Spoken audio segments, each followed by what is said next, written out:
Nepting a été créé pour répondre à une vraie problématique au niveau de nos clients, notre clientèle, c'est-à-dire les enseignes et les commerçants. C'était de pouvoir répondre à l'ensemble des besoins au niveau des canaux d'encaissement et surtout répondre à une problématique client, ces clients qui ont tendance à évoluer et à acheter différemment. Nepting et WHA est une vraie histoire de partenaire. Pourquoi? Parce qu'aujourd'hui, on a essayé d'allier justement l'expérience de WHA, qui a une vraie connaissance au niveau des clients finaux, avec cette plateforme d'acceptation et de créer justement des solutions clés en main pour les clients de WHA.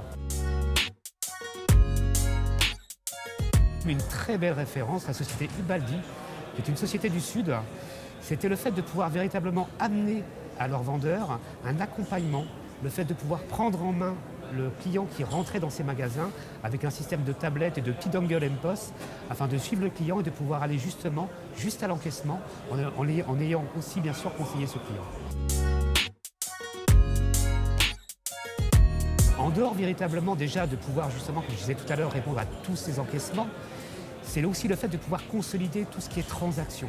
Aujourd'hui, une entreprise a besoin bien sûr de répondre aux besoins de leurs acheteurs, enfin des consommateurs qui rentrent dans les magasins, et ont besoin justement aussi d'optimiser et d'avoir une vraie arborescence en termes d'information sur tout ce qui est transaction. Aujourd'hui, un financier, grâce à la solution Nepting, peut, via web service, avoir accès à l'ensemble des transactions, quel que soit le canal, et de pouvoir véritablement l'utiliser, soit, comme je disais tout à l'heure, en accédant au web service, en ayant l'information, en prenant aussi différents fichiers afin de les extraire et de les utiliser au niveau comptable, et de pouvoir bien sûr aussi avoir des retours automatisés chaque matin sur ce qui a été fait au niveau des commerces en termes de chiffre d'affaires.